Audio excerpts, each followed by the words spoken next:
Officials say the alleged gunman in Buffalo's mass shooting chose his target because of the high percentage of black people in that particular area, which raises a question.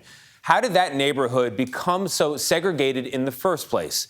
A University of Michigan analysis found that the Buffalo-Niagara Falls metro area overall is the sixth most segregated in the whole U.S. And another study by the University of Buffalo concluded last year that the economic conditions for black people in that city had not improved in 3 decades. We spoke to Professor Henry Louis Taylor, who worked on that study and who told us why Buffalo's east side looks the way it does today.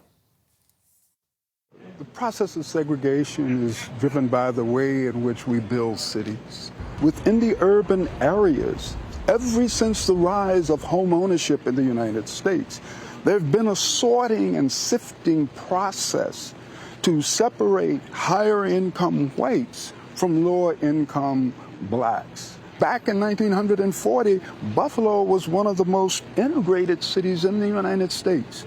But as home ownership increased and as we saw this land valuation system occur, blacks were concentrated in places on the east side where the most undesirable residential lands in the city existed. And is there a connection between that history and what we saw unfold this past weekend? I think it's a big connection. If you drive around this neighborhood and community and you see folks living in the dilapidated and rundown houses, the streets and sidewalks that are literally non-existent, the unkept vacant lots, black people fight against this. So because the people in the neighborhood like this fight against the condition of the neighborhood, it makes them a target. It makes them a target. I take it you were not surprised or already knew that this was the only full-service grocery in this area.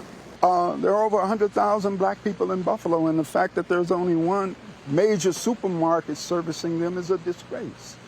But that was years of struggle and battle and fighting. It just didn't happen. And so it represents a symbol of hope and possibility. It represents what we can accomplish when we struggle just to get one food store. So that's what this food shop, one of the few places where we can get nutritious food to eat, and you attack it?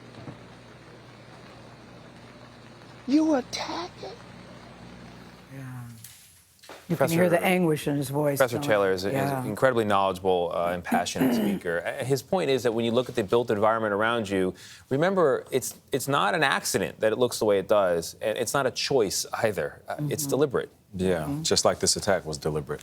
Well done, Tony.